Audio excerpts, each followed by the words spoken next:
Hi, I'm Steven Rector, Park Ranger with the U.S. Army Corps of Engineers, and you're watching the West Point Lake Update. We've got a great show planned for you today. Stay tuned. I'll be back with my first guest right after this break.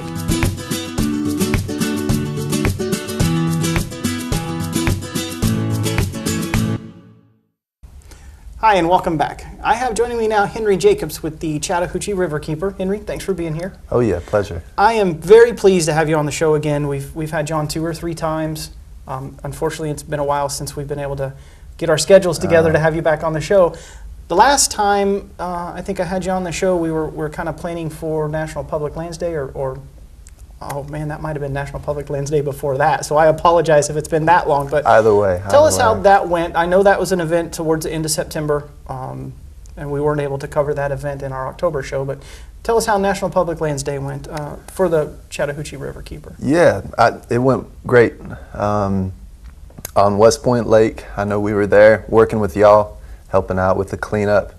I know I had a number of different groups, Boy Scouts, citizens out there at Sierra Club, had a group, Riverkeeper, we brought a couple folks with us and had a good morning. I don't know the exact totals, but I know we picked up a good bit of trash, cleaned up the shorelines, which I think West Point Lake, the shorelines are much cleaner these days. Still always work to be done, yeah. But I think it was a good sign that people wanted to get involved this year, and hopefully that's a good sign.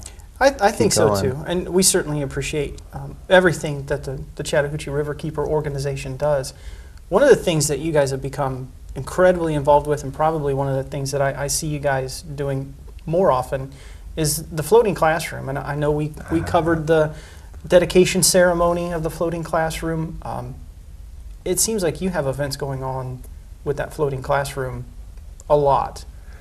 It's exciting, yeah. We launched it, it would have been last year, July 2015, and you know, had high expectations. It's based off a program that Riverkeeper has had on Lake Lanier for the last 16 years, and that boat, floating classroom, big boat, you can get a whole group up to 40 people on this boat, and the one on Lanier had a lot of success, still does to this day. Over 50,000 people on that boat.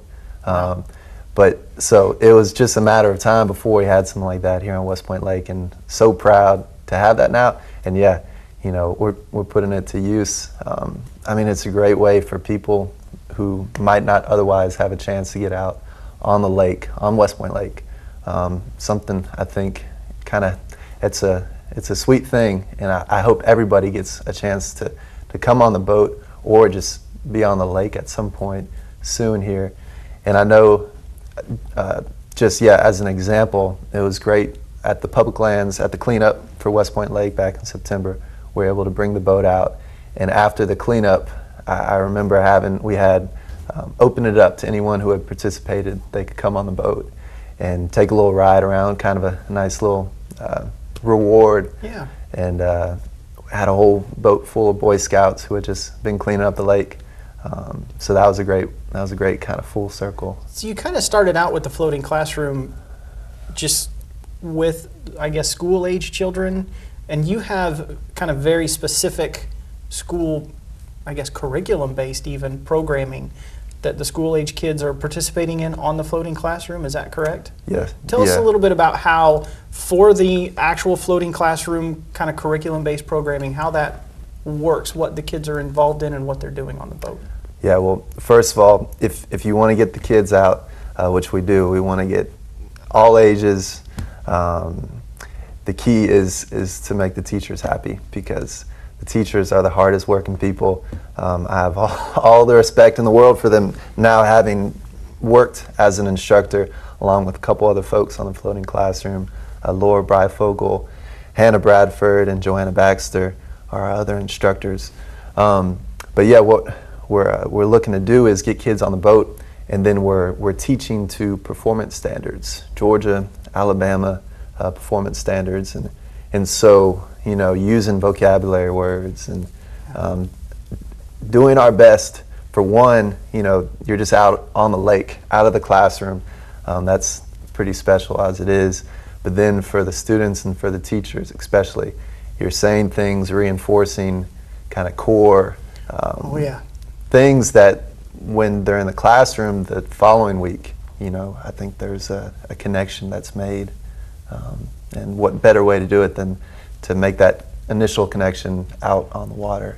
So for our teachers that may be watching this show, I think that's an important point, that you are hitting, you know, at least 3 core subjects, maybe 4. You're certainly doing math, you're doing science, you're doing the language. And what are some of the, I know you do some water quality testing when you're out there with the school-age children. Yeah.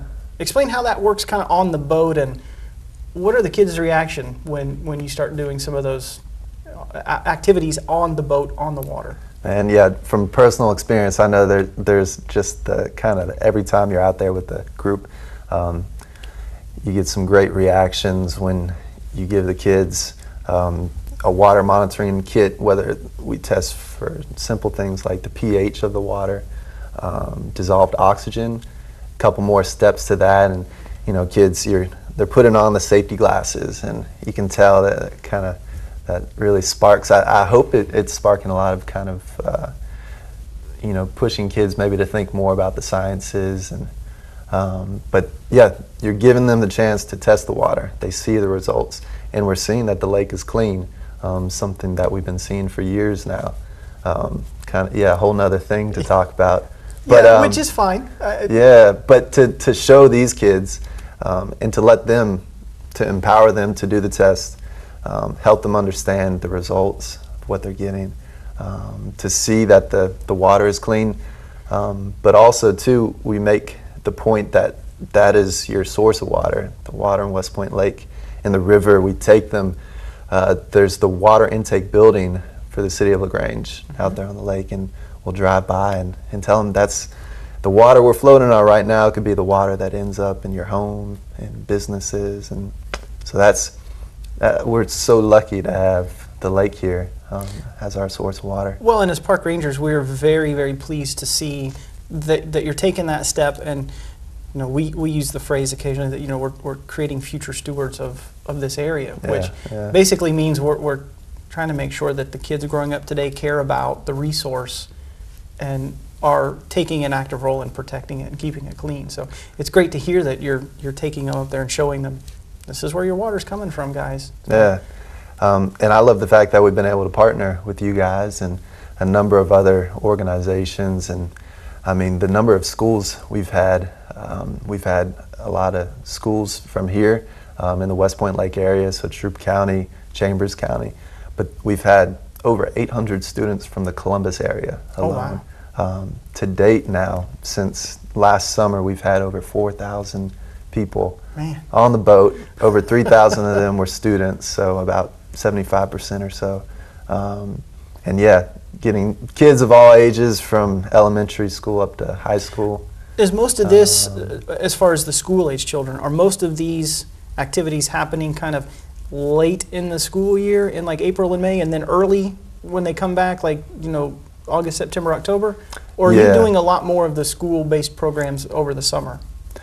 I would say, at least to this point, the majority of the programs have been within the school year, fall, spring semester, when the weather is ideal. Right now, we're in December.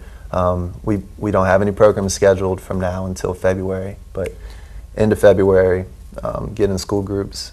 So if a school group, since you're talking about scheduling, if a school group wants to schedule a program, first off, how far in advance do they need to be looking out for contacting you? It's never too early to make reservations as far as I'm concerned, but I'm not sure what your policy is with the river keeper. But how do they go about making reservations, and if there are any costs involved, what are the ranges? Signing up, registering as soon as possible, we're finding is a good thing to do, because initially we expected, you know, to get good response. And I'll say that the way we're hoping, the way we're helping schools, especially public schools, is providing, in most cases, the program free of charge to public schools, especially underserved, which is only possible because of the support we're getting from foundations, businesses, companies. I could name off a whole list, but if you go to chattahoochee.org, our website, you can see all our sponsors listed. But that is providing the funding for what we've had the majority of public school students coming on the boat free of charge. Otherwise, I don't think they would be able to find the funding to pay for the program. So having said that, this spring coming up here in 2017, we've already booked 30 programs. Wow. And probably, I think we're at about, we'll book, this past year now, we had 101 programs on the boat. Wow. And that was over 3,500 people on the boat. And I say that just to emphasize, we're blown away by the response we're getting from the schools. They're signing up. Yeah, spring's just about booked. And so already looking at fall of 2017. So it's never too early to call. Yeah, I can't help but be excited about it. And I know Laura Breifogel, who's the person to get in touch with, call the office or email. So give us the office phone number real quick while we're talking Number about it. Number 706-882-3701.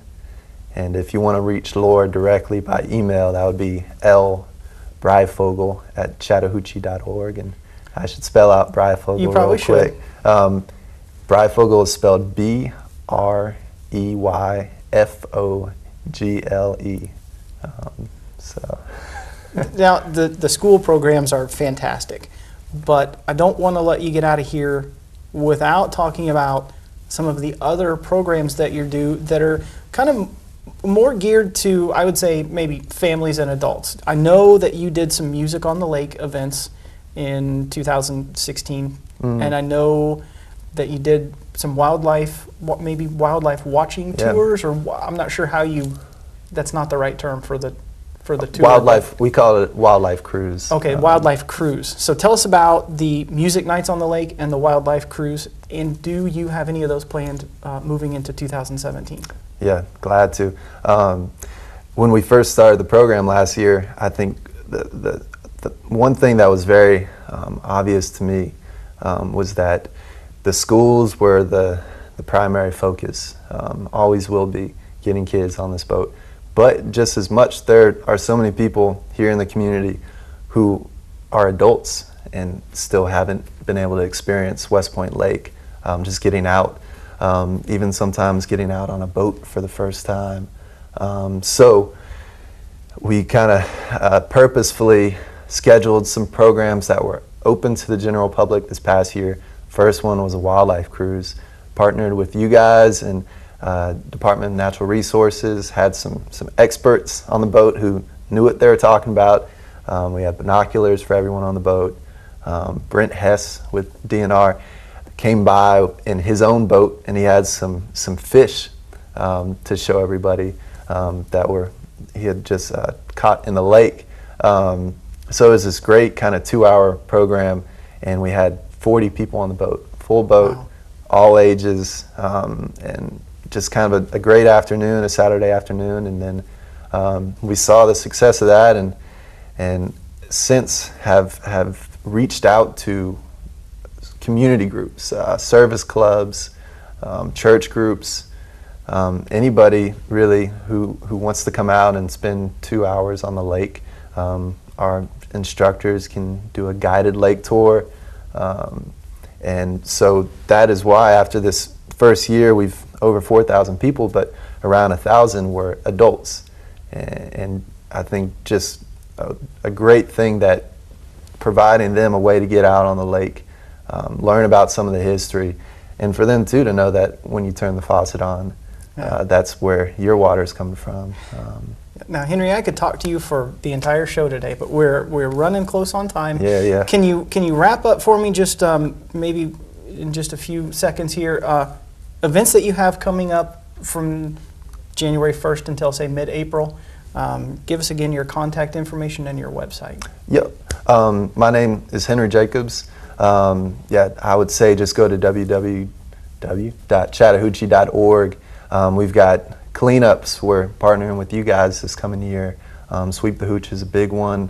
Paddle trips, we're going to be hosting a couple this coming year, coming spring. We're going to have our annual spring event in West Point at their new downtown river park on May 6th. There'll be a big paddle and some music afterwards.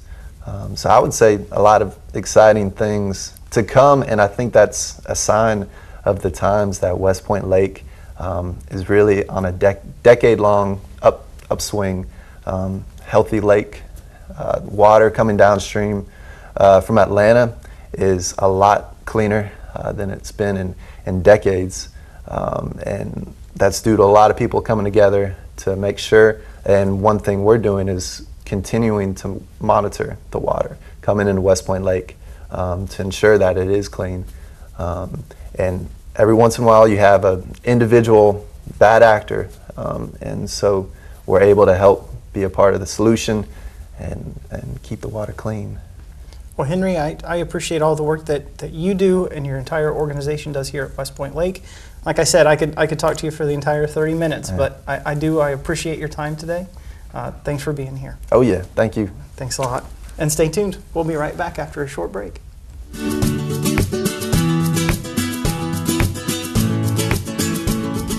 Hi, and welcome back. I have joining me now David Scott, Natural Resource Specialist with the U.S. Army Corps of Engineers here at West Point Lake. Dave, thanks for being here today. Thank you, Steve, for having me again. I wanted to invite you on the show today because it is that time of season, time of year where ourselves and our O&M contractors are out doing boundary line inspections.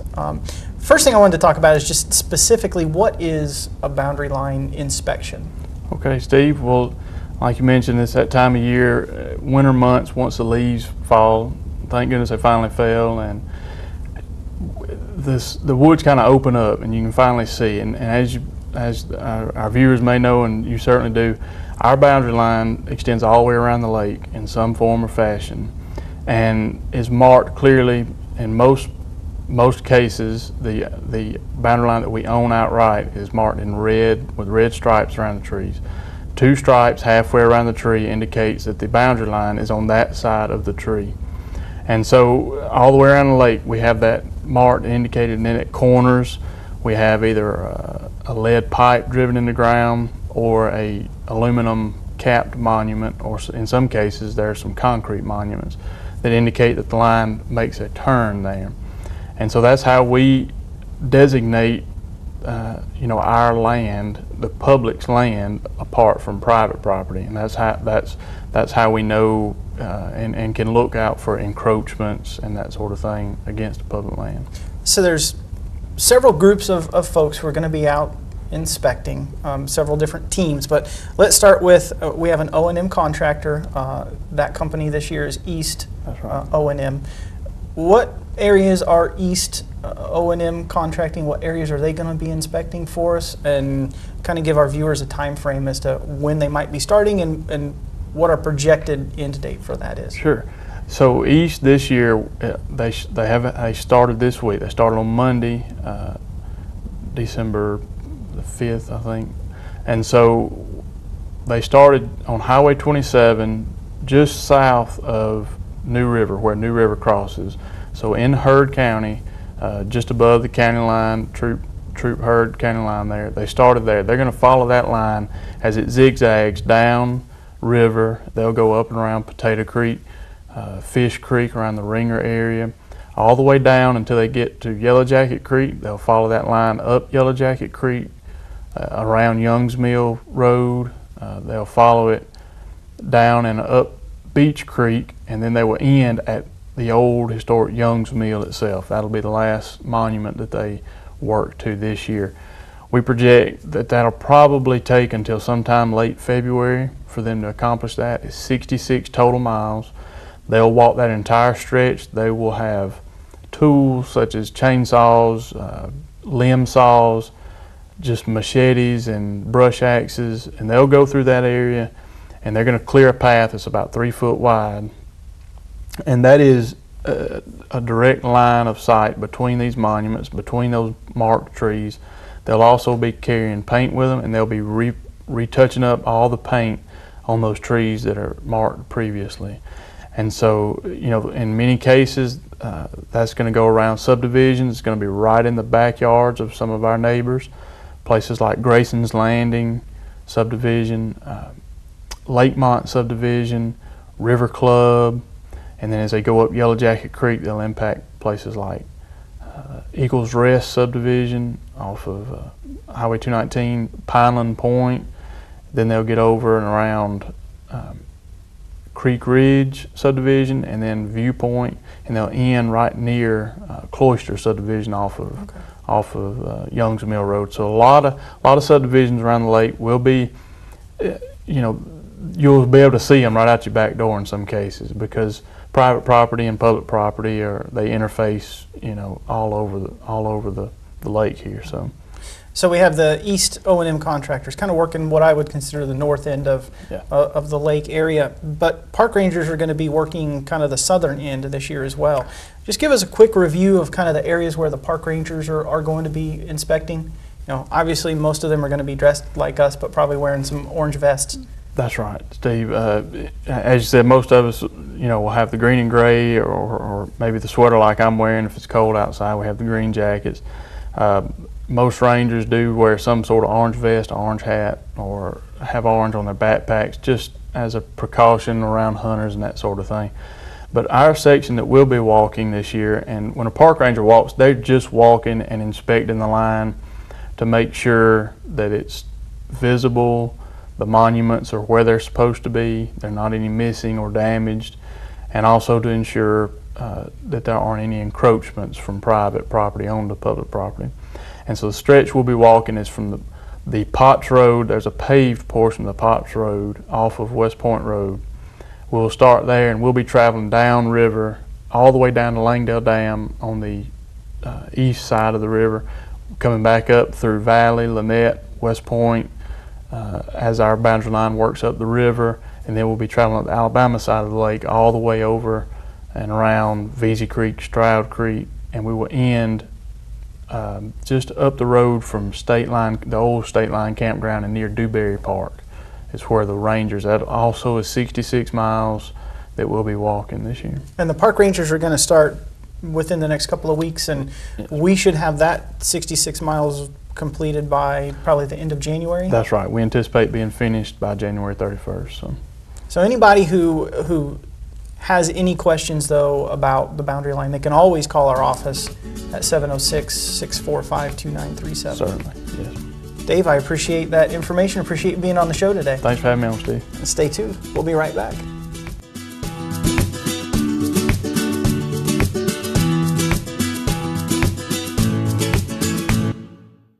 Hi, and welcome back. I want to thank all my guests for being on the show today, but I do have one more bit of information. We've got Ben Williams, Natural Resource Specialist with the U.S. Army Corps of Engineers.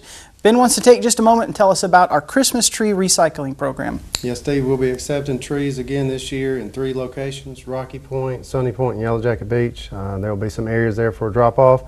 Just be sure it's a live tree that has all the decorations taken off, lights taken off, and then put it in the location, and then feel free to take them out and put them in your favorite fishing hole. Ben, I appreciate you coming on to get that message out. If you need any more information on these stories and more, be sure to like us on our official Facebook page, facebook.com/westpointlake.usace.